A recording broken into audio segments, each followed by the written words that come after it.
जो जातिगत जनगणना के नायक आदरणीय राहुल गांधी जी, जब उनने शुरुआत की इस बात की कि देश में जातिगत जनगणना होनी चाहिए, किस जाति में कितने गरीब हैं, आर्थिक स्थिति क्या है किस जाति की, शैक्षणिक स्थिति क्या है, क्या जीवन जीने का स्तर है उनका, हर तरीके से उस जाति का एक तरह से पोस्टमार्टम परिवार सहित हो और उसके लिए देश के खजाने की फिर नीतियां उस आधार पर निर्णय हो। तो नरेंद्र मोदी जी ने जो वक्तव्य दिया वो देश के सामने है कि जाति की जो बात करेगा इससे बड़ा कोई पापी नहीं हो सकता। एक भाषण में उन्होंने ये कहा।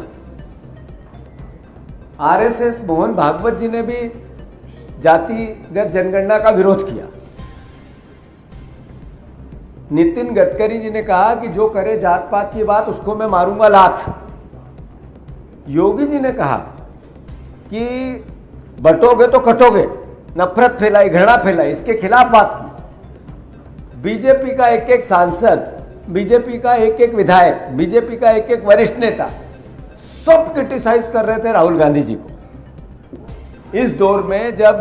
पाकिस्तान को निस्तनाबूद करने की पूरे भारतवर्ष में एक तरह से जनमानस बन गया, तब कैबिनेट ने मीटिंग की और कहा जातिगत जनगणना अब नरेंद्र मोदी जी की सरकार कराएगी। तो स्वाभाविक है कि राहुल गांधी जी जैसे देशभक्त एक विपक्ष के राजनीतिक व्यक्तित्व ने जो बात कही, आखिर सरकार झुकी। और मैं मानता हूं कि उसका सेलिब्रेशन आज भोपाल की जनता सड़कों पर जिस तरीके से जनता का जन समुदाय आया,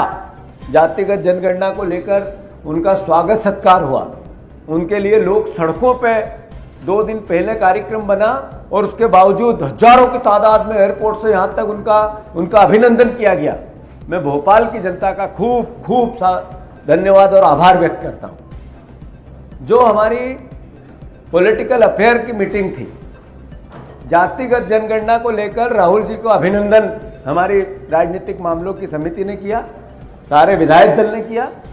और सबसे बड़ी बात तो तब जब हमारे सारे पीसीसी डेलीगेट्स, सारे ब्लॉक अध्यक्ष, सारे जिला अध्यक्ष, सारे विधानसभा के हमारे प्रत्याशी, सारे एआईसीसी के हमारे डेलीगेट्स सब एक साथ जब इकट्ठे हुए, सारे जिला अध्यक्ष, और उन्होंने खड़े होकर राहुल गांधी जी का जब अभिनंदन किया, तालियां बजाते रहे, वो विजुअल आपके सामने आएंगे अभी। तो अद्भुत दृश्य था उस महानायक का जिसने गरीब की लड़ाई लड़ी, उस महानायक का जिसने ये कहा कि इस देश में वंचित, एक तरफ जैसा मैंने शुरुआत में कहा कि जब चौथी अर्थव्यवस्था की बात होती है और फिर 80 करोड़ लोगों को हम राशन भी देते हैं, एक तरफ हमारी सामरिक शक्ति का मैं समझता हूं कि फक्र है एक एक नागरिक को, और राजनीतिक इच्छा शक्ति ने जिस तरीके से पूरी दुनिया में भारतवर्ष को एक तरह से सोचने पे मजबूर कर दिया। नरेंद्र मोदी जी ने ट्रंप के आगे जो घुटने टेके, मैं मानता हूं इस सब परिस्थिति में भारतवर्ष की जो मूल भावना थी गरीब की लड़ाई की, राहुल गांधी जी ने एक तरह से एक ऐसा व्यक्तित्व जो उनका प्राचीन इतिहास उस परिवार का हो, चाहे राजीव जी का हो, चाहे इंदिरा जी का हो, चाहे नेहरू जी का हो, उसके आधार पर उन्होंने देश की कितनी बड़ी सेवा की, इसका असर जनमानस में दिखा, कांग्रेस के कार्यकर्ताओं में दिखे, भोपाल और मध्य प्रदेश की जनता में दिखा। मैं मानता हूं राहुल जी ने जो सबसे बड़ी बात आज कही, जो मैं आपको बताना चाहता हूं कि तेलंगाना मॉडल पे जो जातिगत जनगणना हुई है उसी आधार पर देश में जातिगत जनगणना होनी चाहिए। केवल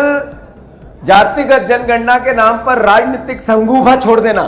और केवल लोगों को गुमराह कर देना जैसा चरित्र है भारतीय जनता पार्टी और नरेंद्र मोदी का, अगर वो किया तो कांग्रेस पार्टी का